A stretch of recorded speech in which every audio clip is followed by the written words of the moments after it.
week in the media, Mark Lagutashe's mentioned the R word, rebuilding. What was your opinion of him coming out and saying that? Are you rebuilding? Well,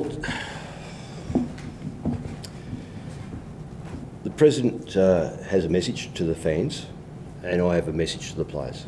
And that message is in here with the playing group. How have they responded this week, Mark, after the loss out? Well, they're bitterly disappointed in their performances of the last two games. There's no question about that. We trained very well for a number of months to address issues of last year, and we come into the season with a lot of optimism, and we haven't really delivered that optimism yet. Players are acutely aware of it, but there's breath in all of us, and while there's breath, we will keep trying, and we'll get it at some stage. And hopefully it starts this week. Sorry, the turnovers, a score from turnovers? Oh, no, that's too simplistic. It's too simplistic. There's a lot of issues. Could you break it down? Is there anything that you think at the forefront? Well, not for here. No, not for here. No, we're discussing a lot of issues, a lot of things that we need to get right to be a competitive, one, a competitive club, and two, give our supporters the right message that we're going forward. Do you think it was important Mark got that message out there for the supporters to show exactly where the club believes they're at? Well, it's a club message. Yeah. Does it adjust your coaching style, Mick, insofar as if there's long-term goals, how they marry up with the short-term goals? For example, do you play younger players as opposed to perhaps more mature players? No. Let's make this very, very clear. We will pick a side every week to run down the race to be as competitive as we can. This is not a free ticket to any player.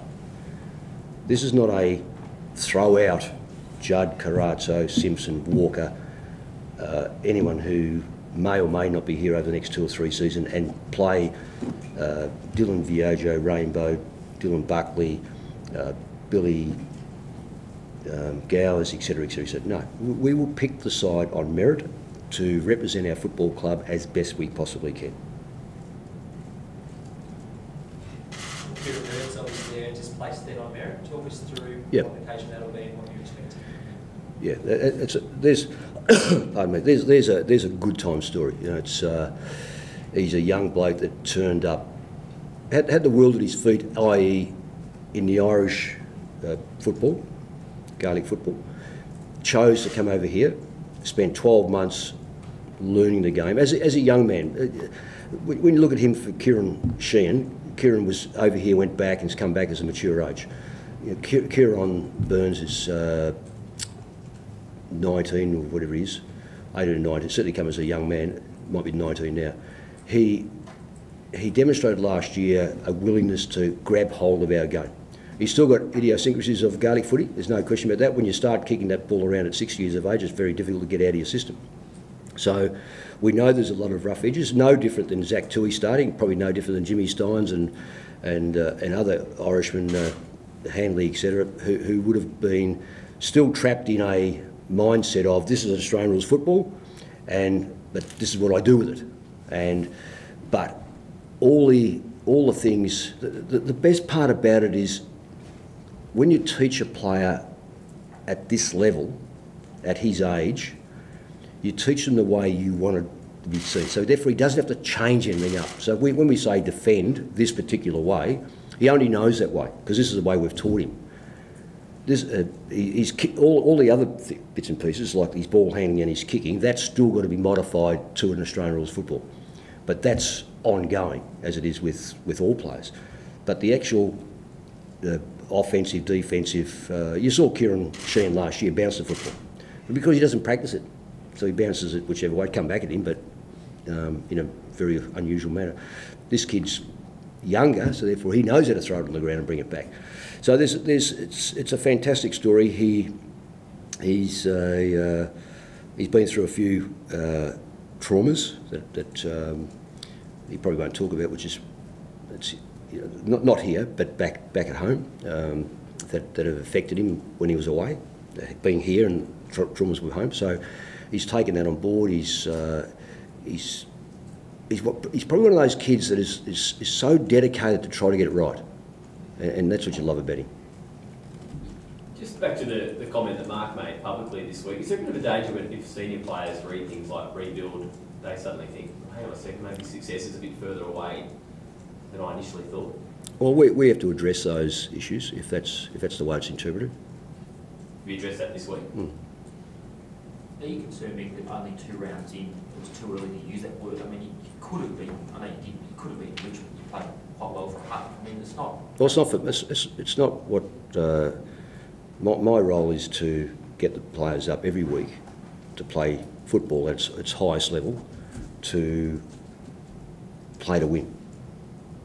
You know, whatever words are used around is for the club, for its supporters, for the people that are associated with the football club.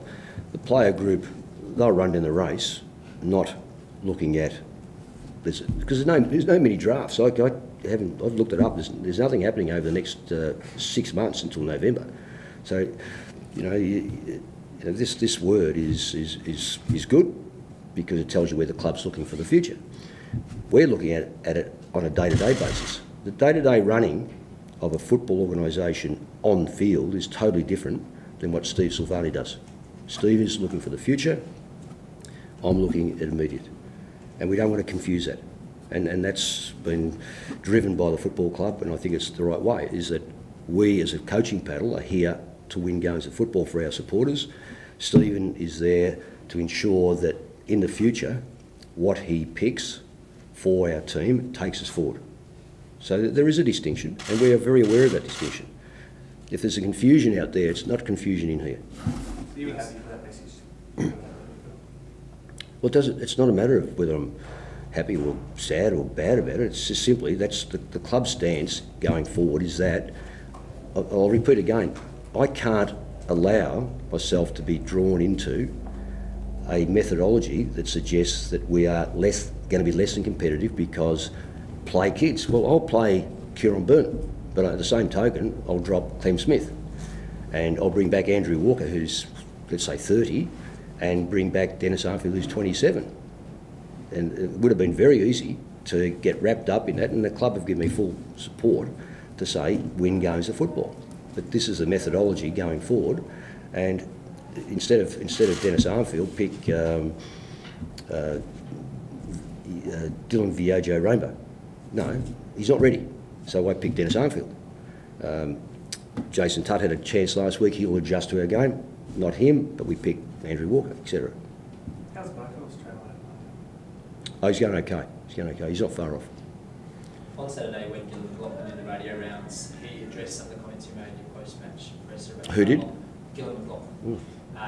Some of the how long it takes for clubs that might be lower on the perch to rebuild, and he consider it might need to be a quicker turnaround. I mean, does that give you heart that things could change in the future? Well, because Gillan McLaughlin has said it. Look, I'm not familiar with what he was talking about or how he said it, so it's bad for me to even think about commenting on it. I really don't know what he said. I'm sorry, I haven't heard it, and I really, until I digest it, I couldn't really comment on it. Yeah. Given the history between the two clubs, Mick, are these Carlton Essendon games still games where sort of previous form in the last couple of weeks is pretty much irrelevant once that ball's bounced? Isn't that an interesting concept? You say that, and you wonder why that happens, and it's generally the rule. It's a strange phenomenon, and I've seen been part of Anzac Day many times against Essendon, Collingwood Essendon, and there has been some blowouts, but there have been some reversals of form, and there's been some upsets, and there's been some.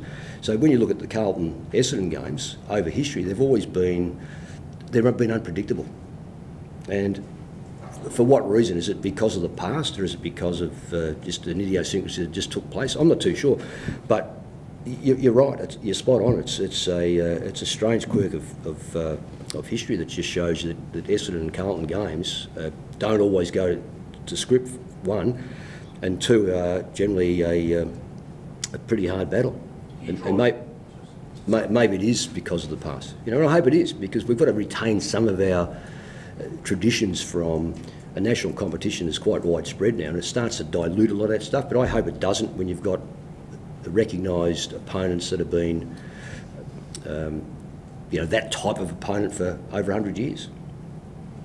Do you draw Essendon's success last week, Mick, so far as proving to the players that whilst they might be favourites this week, who are going to win? I think you either haven't summed up what I've said for 30 years, or I say every time my team runs down the race, I have the utmost faith that we can win the game of football.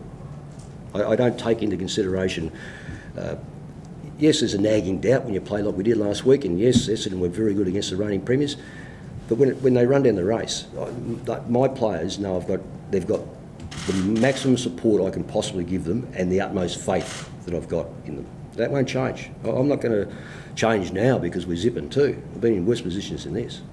Speak more from your leaders this week, Mick. I mean, Mark got on the front foot Monday. Lockie said on the radio a short time ago they got together and had a good chat. Yeah, I think so. That's a fair comment. If there's no responsibility and no recognition of that we played poorly last week, then it's a massive mountain to climb. But when you get people that recognise that we were deficient in certain areas and perhaps were lacking in certain areas and perhaps selective in certain areas, then it becomes it'll fester. But when it's spoken about and acknowledged, then I think that's when you get hope. How does Andrew Walker change the structure of the team? Well, Andrew, I guess because you're not privy to it, but when you look at an Andrew Walker, what he's been through, it's just remarkable how he's come back. It's one of those stories. I'm never surprised with Andrew Walker, for a start off. Having known him now only for 2 and a bit years, I know what he goes through, I know what his preparation's like. And what he does, in his absence, we've been able to bring in players that have taken some of his positions. The great thing about it is that he has played forward. I know he can play wing, and he's probably his best football over the last 2 or 3 seasons, or 4 or 5 seasons, perhaps on the back line. So what it does for us is gives us variety, but gives us huge appetite too. He's the bloke I so much admire in his assault on the football and his ability to get the best out of himself. He's been, how many times was he operated on this year? Twice. Was it twice or 3 times? So since the end of the year, he's had minor operations, but you can sook it when he doesn't, and he gets on with it, and he's back now. It's fantastic. It's a great effort.